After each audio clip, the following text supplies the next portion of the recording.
Hello! Good evening kasi 5:25 na ngayon.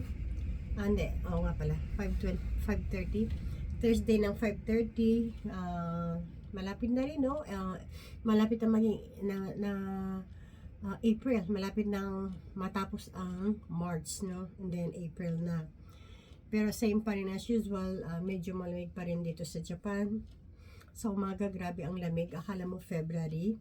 So, supposed to be ngayon ay medyo hindi na ganong malamig talaga, no? Pero ganun pa rin, malamig pa rin. Pero, yun, ang sabi sa weather ay next week medyo iinit na. Sana naman, no? Kailang kalaban natin ay Kafonsyo. Yung Kafonsyo, yun nga sabi ko rin sa inyo na hindi ko rin alam paano ko ma-explain yun. Yung bang bahing ng bahing ka, gano'n, sumasatang ulo mo, walang katapos ang bahingan, allergy ganun, oo, yun. Pag haro, springtime na, no, at maraming, maraming hangin, gano'n, dito sa Japan, kasi meron kasing cherry blossoms, kaya siguro ganun nga raw, yun ang sabi nila. So ngayon ay, mag-share po ako ngayon sa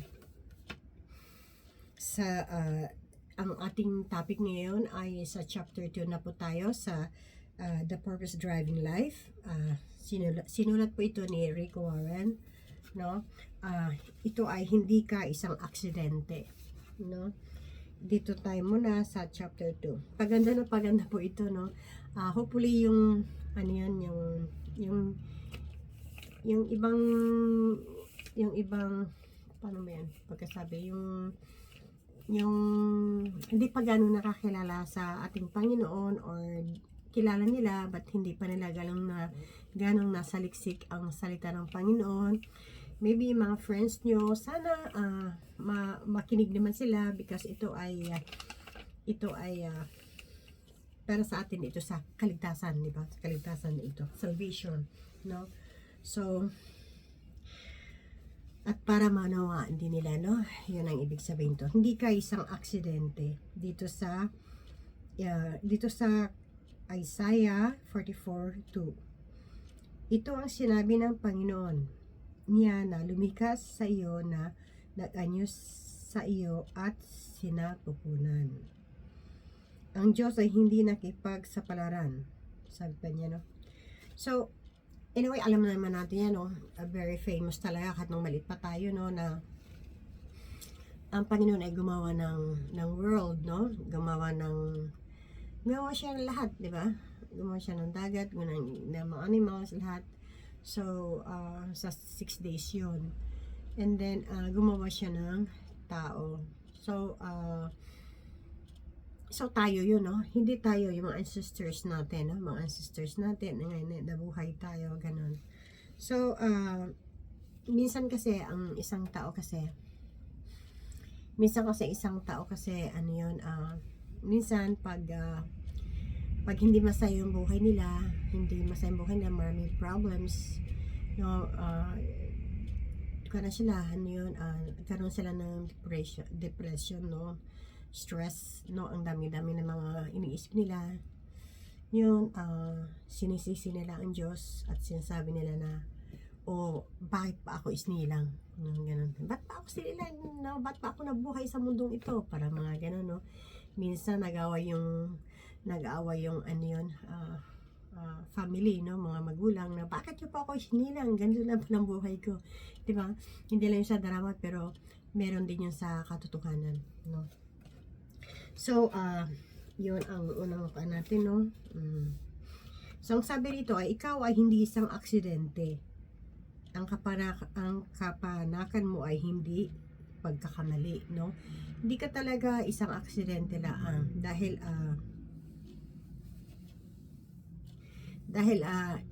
ginusto ito ng Panginoon na ikaw ay mabuhay dito sa mundo, no? Ang kapanakan mo ay hindi pagkakamali at ang buhay mo ay hindi bunga ng pagkataon, no? Kung hindi man binabalak ng mga magulang mo ang kayo'y iluwal, may Diyos na naghahanda para sa iyo. Amen. no? So hindi yung ano yun na accident lang na ako ipinanganak, di ba? May mga ganong mga klase din, no, ng mga istorya, no, di ba? Na ano yun, ako na accident lang ako, ano yun, anak sa labas, parang ganon. Pero hindi yun ang topic po natin, mga kapatid, no? Pero pag minsan may mga ganon, no, na biblical, no? Pero hindi yun, hindi accident yun na ikaw ay nandito sa mundo, dahil ang Panginoon ay isa kanyang napili, no, na mabuhay dito sa mundo. Okay? At kahit hindi yan binabalak ng mga magulang mo at kay iluwal, ay may Diyos, no? May Diyos talaga na naghanda para sa iyo, no? Paano ba yan? Syempre, pag mag-asawa na tayo, no, 'di ba? Magkaroon tayo ng anak, hindi naman natin maisip, halimbawa gusto natin na babae maging asawa na, maging anak natin, or lalaki, gusto ko ganitong itsura, ganito gusto ko, kawig ng asawa ko o kawig ko lang, parang mga gano'n, no? So hindi yan iniisip ng mga magulang, even though iniisip nga nila yon, pero hindi mangyayari yun, no? Depende yun sa sitwasyon, no? Hindi nila binalak yun, no? Hindi nila binalak na mangyari yun. Siguro, ngayon lately, meron ng marami ng mga panibagong pamamaraan, no? Paano ba yung pagsabi, pamamaraan ba yun? Na yung halimbawa na kahit matanda ka na, hindi ka na pwedeng magkaanak, ay merong ini-inject yata, at gusto nilang babae maging anak, ay injection sila ng sperm na ang magiging baby nila ay babae or twins, ganon. Sa ngayong generation, no? Pero sa totoo lang ay sa godly kasi tayo, no? Hindi yan, hindi tayo ang masusunod, ang Panginoon ang masusunod, okay? No? Ang Panginoon ang masusunod kung ikaw ba ay anong klase, ano ba ang klaseng lahi, no? Na maging isa ka dito sa mundo, okay? So bago ka pa ipinaglihi, no? Bago ka pa ipinaglihi ng mga magulang mo, ay nabuo ka na sa isipan ng Diyos, no? So yun na nga, talagang pinaplano ng Panginoon na isa ka niya na napili na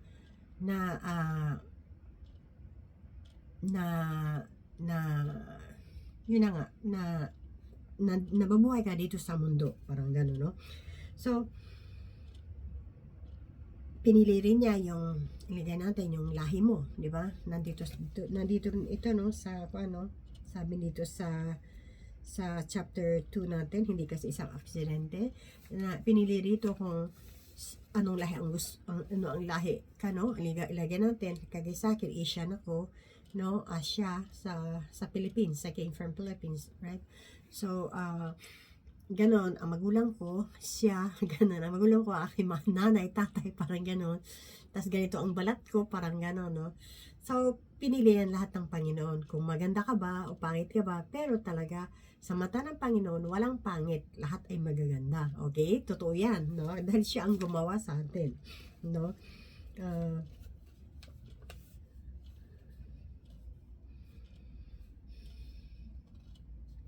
At yun na nga, ano pa naman natin ito alam na pinili ka niya kung halimbawa gantong, kagaya sa akin, isinilang ako ng November. So, ganun talaga, isinilang ako ng November. So, doon ako pinanganak, no? And then, mamamatay ako, yun din alam ng Panginoon yun. Yun ang alam din Panginoon na isisilang ka sa ganung month and then mamamatay ka sa ganung month, no? So, yun ang sa mamamatay ka sa ganung month, no? Yun ang dapat nating paghandaan, mga kapatid, no? Anyway, wala naman ito sa ating topic, pero ikukuan ko lang, i-share ko lang ng konti yun, na kailangan paghandaan natin, paghandaan natin, no, na makilala talaga natin ang ating Panginoon, dahil hindi natin alam, no, kung kailan tayo kukunin ng ating Panginoon. Hindi natin alam kung ngayon ba, bukas, no? Ang Panginoon lang ang nakakaalam. Maraming iba diyan ng mga manghula, 'di ba? Na ganun ka mamamatay pag parang gano'n, no? Or syempre pag may sakit ka, yun sa ospital, yun ang sabi nila, bilang ano yun? Bilang na ang mga after 3 months, 2 months mamamatay ka na, ganun. So hindi rin natin alam, no? Hindi rin talaga natin alam dahil kung ang Panginoon ay mag-miracle siya at hindi pa yun ang takda mo kahit na ilang kan ka pa. Kagaya ng isang friends ko, yung kaibigan ko, ano yun, nasaksak yata siya, no? Then, ang dami yung saksak, siguro 50 siguro yung saksak. Pero, talagang nabuhay talaga siya, di ba? So, hindi pa niya panahon. Hindi pa niya panahon na mamatay. Pero, may panahon na panahon kasi yun eh. Kung yun ang panahon mo na mamatay ka, ganun talaga, no? Kahit na malala pa ang sakit mo, pero kung hindi mo pa panahon, ay hindi pa talaga tayo kukunin ng Panginoon. So, yung time na yun, kailangan natin na makilala natin ang Panginoon sa lahat na bagay, no? Isa ito sa umpisa natin dito sa hindi ka isang aksidente dahil isa rin ito sa minsan ay ang isang tao ay nagkakaroon ng kalungkutan na hindi sila maligaya na andito sa mundo, kaya maraming ding nagpapakamatay, 'di ba? Hindi nila nakayanan yung problema nila, 'di ba? So, dapat nilang maunawaan na merong hindi miserable ang buhay nila kung lumapit lang sila sa Panginoon. Dahil ang Panginoon ay nandyan, inaantay lang talaga tayo, no? Inaantay lang tayo dahil meron siyang room for us, room for you, no? Para ikakaligaya natin. Okay? So, ganito ang sabi ng Biblia, no? Ilang libong taon na ang nakaraan sapagkat ganito ang sabi ng Panginoon, no? Na lumikha ng langit, siya ang Diyos na nag-anyo sa lupa at ginawa niyaon ang kanyang itinatag at hindi niya nilikha. Nasira na ang kanyang inayuan upang tahanan ako, ang Panginoon, at wala ng iba. Yun. So, medyo malalim yung Tagalog niya, no? Ibig sabihin about sa parang kaligtasan to, no? Na kailangang tahanan, no? Maniwala sa kanya, no? From the start talaga na minahal niya tayo, no? Siya ang gumawa ng way na mabuhay tayo sa mundo dahil meron tayong gagampanan, no? Meron tayong gagampanan sa ating Panginoon if, no, dumapit tayo sa kanya, magtiwala talaga tayo sa kanya. Okay? So bakit ginawa ng Diyos ang lahat na ito? Bakit kaya ginawa ng Diyos ang lahat na ito, no? At bakit nag-abala siya sa daigdig para sa atin? Ito ay sapagkat siya ay Diyos ng pag-ibig, no? Gusto niyang siyempre gusto niyang gumawa ng world, no? Gumawa siya everything is perfect, no? Dahil gusto niyang ipadama niya ang pagmamahal niya sa atin, no? Nag-umpisa ito sa ating ninuno na si Eve at saka si Adan. Okay? So, dahil siya ay pag-ibig, no? So, nilikha tayo ng Diyos upang mahalin ka o tayo, no? Dahil, di ba, gumawa ang Panginoon, no? Ng mga tao, no? Gumawa siya ng mundo, no? So, gumawa siya and then nagkasala, di ba? Perfect na, everything is okay, no? The problem is pumasok yung inggit, no? Pumasok si taning, no? Yun, ang sabi-sabi, kumain yung si Eve ng apple. Pero ang sabi naman sa hindi apple yung kinain, hindi natin alam, basta ganun na lang, no? So, nagkasala sila. Pero, yun, nagalit ang Panginoon, di ba? Pero hindi talaga siya hindi tayo talaga niya pinabayaan. Talagang, sa sobrang pagmamahal niya, no? Sa sobrang pagmamahal niya, ay gumawa pa rin siya ng way na para magkaroon tayo ng buhay na walang hanggan. Dahil gumawa siya ng mundo, gumawa siya ng tao, gumawa siya ng everything talaga, na everything is perfect, ay dahil mahal niya tayo. God is love. Kaya gumawa pa rin siya ng paraan na may chance para pa rin tayo na magkaroon tayo ng buhay na walang hanggan, because God is love, no? Of course, nung alam natin to na bumaba siya sa lupa, ang kanyang butong ng anak, no?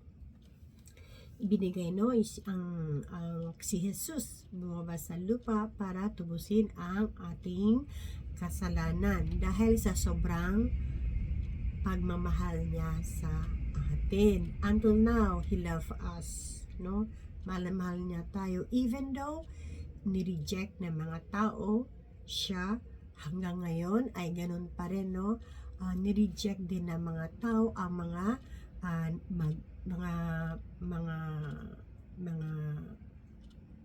Kristiyano na they want to share the word of God. Not hindi naman lahat. Ibig sabihin, marami din na seldom, no? Meron din ganoon na ni-reject, no? Nakakalungkot, right? Pero kagaya sa akin, pag once na mag-invite ako, maraming dahilan, grabe talaga dahilan, mga kapatid. Hindi naman, what I mean, ang lungkot-lungkot ko talaga kasi bakit kaya ay nilang makinig, no? Bakit masarap, parang masarap kasi na maglingkod sa Panginoon, masarap na makilala nila ang Panginoon, di ba? No? But they ignored, no? They ignored it, no? So parang nakakalungkot talaga, no? But sometimes inisip ko rin, hindi ako dapat malungkot dahil ganun pa rin naman ang nangyari before, no? Hindi patay sinilang, ganun nangyari na ni-reject ng mga tao din si Jesus, mga apostol, noon before, hanggang ngayon, no? Ganun pa rin, no? Na merong nagre-reject, merong hindi nagre-reject, no? So, yun na nga lang, no? Nakakalungkot, pero kailangan talaga na mahalin natin ang kapwa natin. Kailangan na talaga natin i-share sila ng Word of God para din makilala nila ang Panginoon. Okay? So, ito na nga, no? Sapagkat siya ang Diyos ng pag-ibig, nilikha tayo ng Diyos upang mahalin ka. No, ayon sa Biblia, ang Diyos ay pag-ibig. Oo, yes, ang Diyos ay pag-ibig. Mahal na mahal niya tayo, but yun na nga, hindi naman sa sobrang pagmahal niya tayo ay binigay niya ang kanyang bugtong na anak, no? Pero even though meron tayong chance na magkaroon tayo ng buhay na walang hanggan, ay andyan pa rin siya nag-aantay, no? Nag-aantay pa rin siya kung kailan kayo na kumatok sa kanya, no? Yung parang gano'n, no? Kumatok sa kanya na lumapit kayo para malaman nyo ang salita ng Panginoon, no? Nag-aantay pa rin ang Panginoon. Okay? So, ang pag-ibig na namamayani sa tatlong persona, no? Ang Diyos Ama, Anak, at Espiritu. So, iniingatan tayo hanggang tayo ay mamatay. Iniingatan tayo hanggang tayo ay mamatay, no? So, if you believe in God, if you believe Trinity, no? Iniingatan talaga tayo hanggang sa ating kamatayan, no? Oo. So, kung walang Diyos, lahat tayo ay mga aksidente lamang, no? Kung walang Diyos, siyempre, kung walang Diyos, no? Because, ayan ang kafusyo ko. Kasi, di ba, ang iba kasi mga scientist, no? Ibang tao, you know? They don't believe God. Hindi sila naniniwala, no? So, huwag na tayo magbabasa ng mga gano'n, no? Na books, no? Kasi nakakalito na rin yun, no? Nakakalito yun dahil hindi yun totoo. Talagang may Diyos, no? Hindi tayo aksidente, no? Hindi Hindi ka isang aksidente. Talagang tayo ay ginawa bago tayo isinilang, ay nilikha natin ng Diyos, no? Siya na pinili na tayo na para mabuhay doon sa mundo, no? Okay? Huwag na tayong na maniwala sa mga iba-ibang haka-haka, okay? Na ang sabi dito, na minsan narinig ko lang din, ang impyerno ay dito raw sa lupa. Hindi yan totoo mga kapatid, no? Siguro ang alam ko nasa ilalim yata ng pinakailalim, no? Pinakailalim ng baba sa lupa, parang gano'n. Yun ang alam ko lang, no?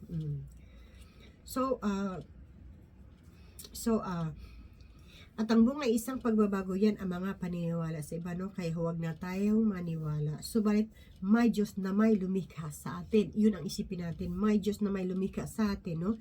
Sa Roma 12:3, sabi ito, ang tanging wastong pamaraan upang maunawaan natin ang ating sarili ay sa pamagitan ng pagpakilala kung sino ang Diyos at ano ang kanyang ginawa para sa atin.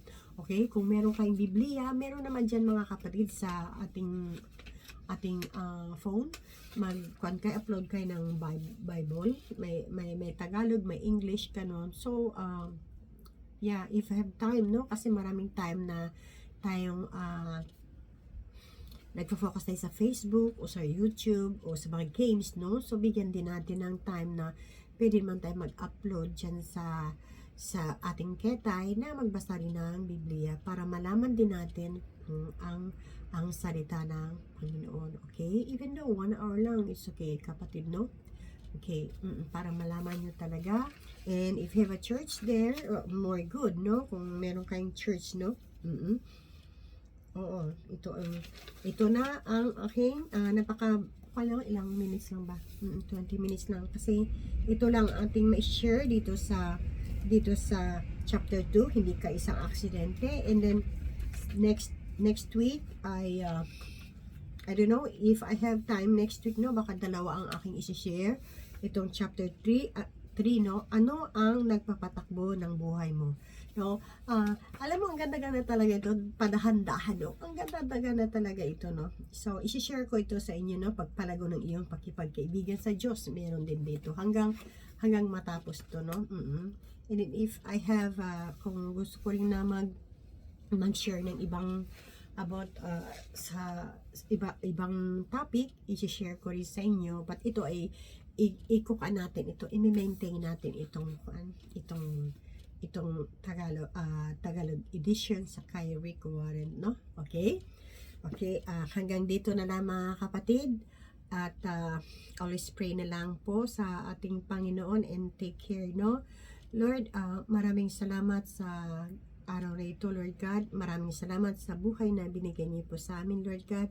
Maraming salamat, Panginoong Ama, sa work, Lord God, na binigyan niyo kaming lakas, Panginoong Ama, kalakasan, Panginoong Ama, na everything is okay, Panginoon, sa everyday naming ginagalawan dito sa aming buhay, Panginoong Ama. Maraming salamat sa pag-iingat sa amin, Panginoong Ama. Lord, we always pray, Lord God, na help us to grow, Lord God, na makilala po namin kayo muli, Panginoong Ama. Lord, maraming salamat, Lord Jesus. And we love you always, Jesus. In Jesus' name we pray. Amen. Okay, bye. Bye mga kapatid, and see you next week. Okay, bye.